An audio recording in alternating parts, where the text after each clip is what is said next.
Well, I'm back, and this video is going to hit everyone hard. It'll be good for some of you, and some of you are probably going to hate me for it. But you read this right. Liberals under pressure and manipulating the poll. Let's dig into what I found and want to share with everybody, which is public available information, TikTok, because we know what they pulled on me the last couple of days. So let's get started. Now, everybody has seen these polls by now, and if you haven't, you're probably living under a rock. Every liberal is spreading this around and using it as firepower. And every conservative is like, this can't be fucking right. Well, conservatives, I'm here to show you the facts. And liberals, you're going to hate me for this because I discovered stuff that's probably going to make you think that I am just spreading misinformation. But a little bit of research gives you the answers. So if you look at this, they just shot right up, like right to the fucking moon in a very short period of time. The guy haven't even got on his bus and got to many cities, and he's already shooting to the moon. And as you can see, it's all red, except for nanos. But we're going to focus on all of these ones that have really shot this up to the moon. And Equaz is part of this too. I just forgot to highlight it. Just thought about that now. Now, when you type in Liasin, for all you guys who try to correct me on that word, I don't care. I come from a French family. So when it comes to Liasin, they started March 15th, and they didn't have any polls before that. Conveniently, a few days after Mark Carney won the leadership. Got selected for the leadership. So I did pay for the corporate documents, which are publicly available. $8. I got it. And we know it's Alex Nanoff. So for my other video on Instagram, somebody gave me a tip. Somebody who knows Alex gave me a tip. So I researched that information and brought me to here, the local Toronto News. And I gave it a little read, read a little bit about who he was. But when I got down to here, it said Nanoff's website. I'm like, great, let's go check it out. Then I was all, fuck, the website's not there anymore. But then I remembered the Wayback Machine. I was like, fuck yeah. One of those bipolar moments within seconds. So I put the website address in there, and sure enough, between 2022 and 2023, there was some activity. And boom, got his old website that's no longer active. So I took a look through it. Found out the part of Toronto that he is working out of. Found a cheerful picture of him. That's Alex right there. Then I noticed something. This name right here, Amanda Simard. As you can see, he said, after studying French at the University of Ottawa, I had the opportunity to work at various levels of government, notably as a political assistant at the federal level, then at Queen's Park as an executive assistant to Amanda Simard, former MPP for the Glengarry Prescott Russell. And who is she? A liberal. So thank you, Alex. We now know you support the liberals. You got a biased poll, just directed right off of that. We know you've worked with them, and we know you support them. So 100% a liberal supporter. Let's move on. Now back to the corporate documents that I showed you that he is part of. There's another corporation that is a part of this. This is just a small corporation under the bigger one. So I spent another $8, and I got a new name. Raymond Edwards. Ooh, who's this? And yes, Alex signed that one too. So they're connected. So I found Mr. Ray Edwards on LinkedIn. Sure enough, he is an associate assistant deputy ministry and chief of equity and inclusion officer. I guess he wanted to be included in these polls. And when you scroll through his experience, during the time they started this corporation, he was director general for Corporation Canada during 2018 and 2021. Not a conflict of interest at all. So with all that being said, supposedly, they are the most accurate polling firm in Ontario. Yeah, bud. Okay, let's move. Now we got Main Street. The exact same time, the same time that all these other people are pounding out these polls when the liberals started winning. Same time. Let's go check out who Main Street is. So when you click on their information, it brings you to their polls. And as you can see, it was only done on 1,657 people. So everybody who thinks these polls are so accurate, that's a small amount of people. And they use demographics to target. This one was by text message.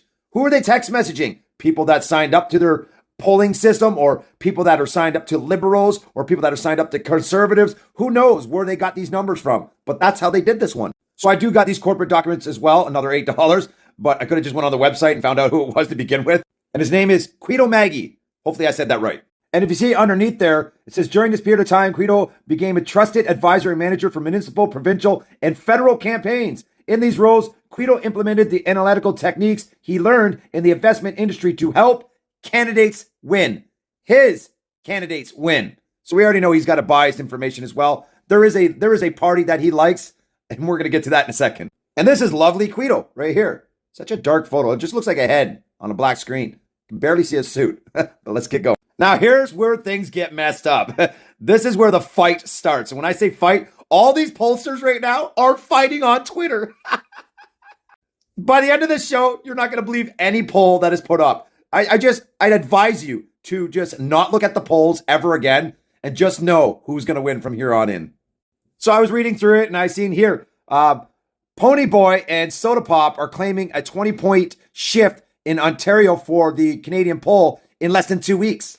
And then there's this tweet with another guy I'll show you in a minute. I literally just got out of a field of 3,000 completed surveys, 3,000 25-minute surveys. I have CPC ahead of the LPC, not check Frank's post again, not 22 points behind. And this is this guy that said it. Real Nick Kovis. Sorry if I said that wrong, buddy. But if you read these guys, you're going to see the fight go on. Then there's some more here. It said, when I said voice of Frankie, that's another research, we'll get to him in a minute, that the LPC was not 22 points ahead and the CPC in Ontario. I literally had the CPC ahead by 2 points. He deleted his findings in his tweet. Then at the bottom of the tweet says, I get paid no matter what. The polls actually say, unlike you, who gets paid when you sell subscriptions.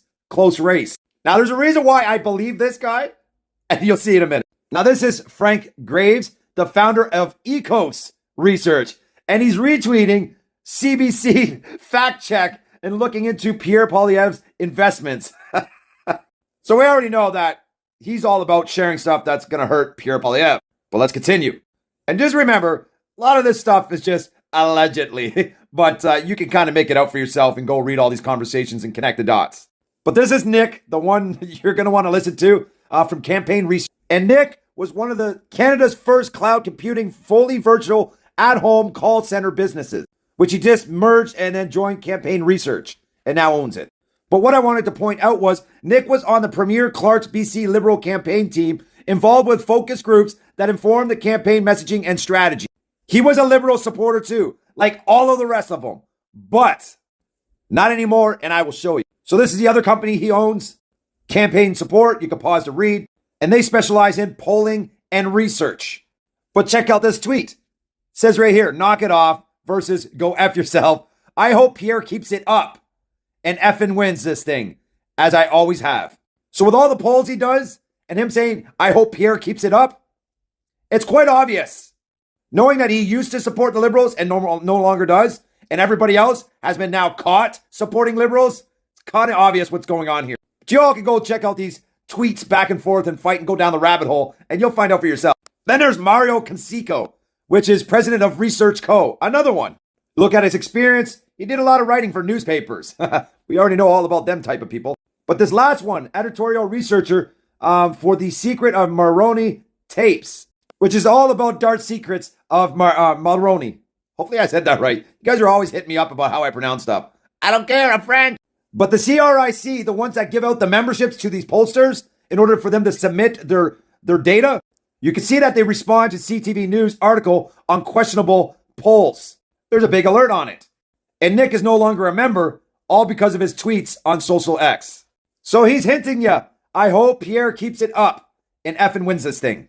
His polls are saying different than other people's polls. So don't believe this bullcrap. Come on. This is totally manipulated polls. It doesn't change that quick in 2 weeks. You literally can't make this shit up. This doesn't go like this in 2 weeks. It doesn't do this. Mark Harney's not some superhero, okay? He's leading the same team that screwed everybody over the past 9 years. Simple. Just a new hat on the head. So what do you think? Liberals under pressure? Are they manipulating the polls? Let me know what you think in the comments.